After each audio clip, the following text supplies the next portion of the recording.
Dutch aviation experts say Malaysian Airlines flight MH17 probably crashed in eastern Ukraine after being hit by a large number of high-energy objects.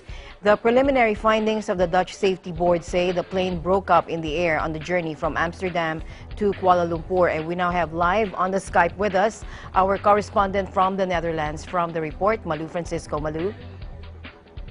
Good evening, Alma. Good evening. The initial findings of the investigation are out. What caused flight MH17 to crash and kill all its passengers and crew on July 17, 2014, while flying over Ukraine? Findings? No evidence of technical faults. The evidence points toward external cause.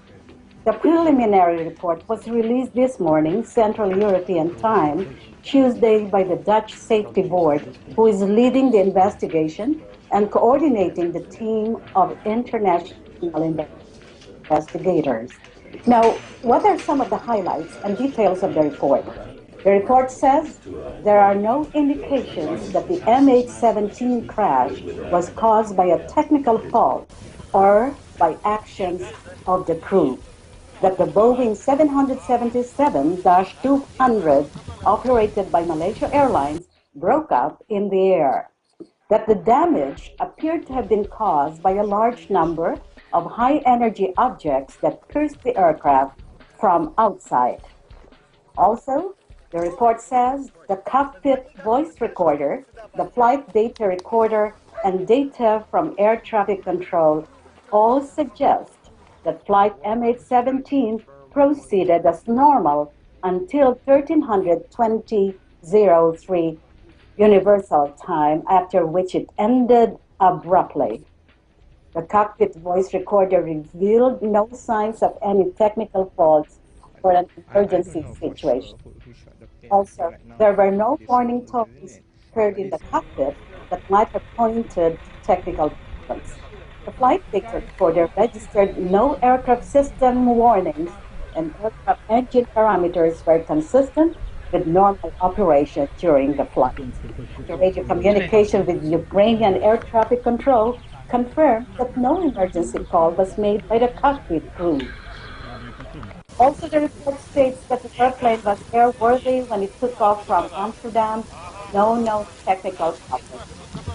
The Dutch Safety Board is conducting an investigation into the decision-making process concerning the flight routes and the risk assessment made in choosing to fly over East Ukraine. Also, the Dutch Safety Board is investigating why the complete passenger list for MH17 was not available immediately. With this investigation, Alma, the Dutch Safety Board does not tend to come up with statements that will put blame on anyone as far as the disaster is concerned. That is not their concept.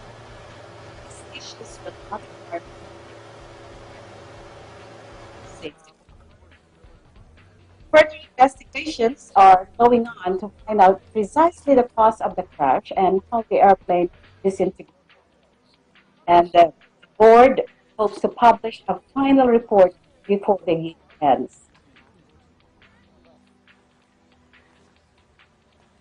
And Alma, let's take a look back.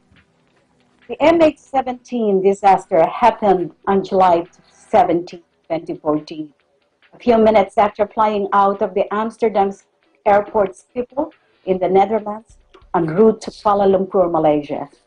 All passengers and crew members were killed, all 283 passengers and 15 crew members. The whole world was in shock. The majority of the passengers were Dutch. The whole nation was in mourning.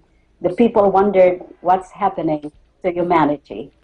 We were able to collect some impressions a few days after the disaster. I don't know for sure who shot the plane. I think right now nobody knows, isn't it? And these interviews were collected by our assistant, Lisette Otto, from Sandra Van Dingen of Rotterdam. When I woke up this morning, the world felt broken. From Utrecht, from Sylvie, I genuinely lost faith in humanity today. Maria Manrenzam abandoned dam, just devastating. Want to start living instead of resisting.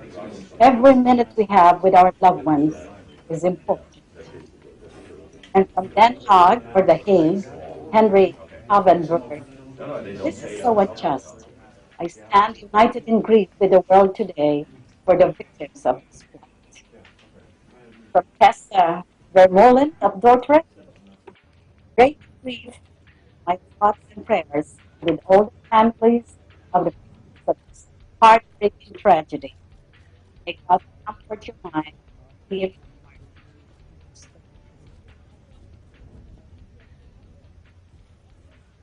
So those are some of the impressions that we have collected, Alma. Yes. Malu, this is the preliminary report that you're saying, right? When do we get, do you know when are we getting the whole report, the final report of this MH17 crash? The Dutch Safety Board, which has been delegated to do the investigation, hopes to come up with a final report before the year ends. And it says that they're doing a lot of work because they have to do a thorough investigation.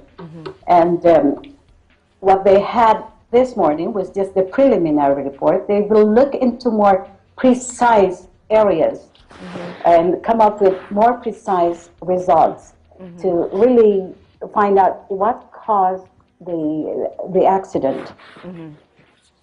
And the investigation procedure, let's remember, this is in accordance with the standards and recommended practices set by the International Civil Aviation Organization, specialized agency of the United Nations that's in charge of the safety of aviation. And there will be a high-level safety conference of all 198 member states of the ICAO in February next year, and that will be held in its headquarters in Montreal, Canada. All right. Thank you so much. Yes, yes, yeah, continue. in addition, the preliminary report has been sent to the accredited representatives of the states that participate in the investigation. Like we said, it is a team of international investigators from Malaysia, Ukraine, the Russian Federation, the United Kingdom, the United States of America, and Australia. So the preliminary report draft was sent to them for review, and all accredited representatives have sent a reaction. The Dutch Safety Board assessed the provided suggestions and amended the report where appropriate. All right. All right. Thank you so much, Malu Francisco. Thank you, and good night. All right. Thank you. Good night. Malu Francisco from the Netherlands reporting for Eagle News.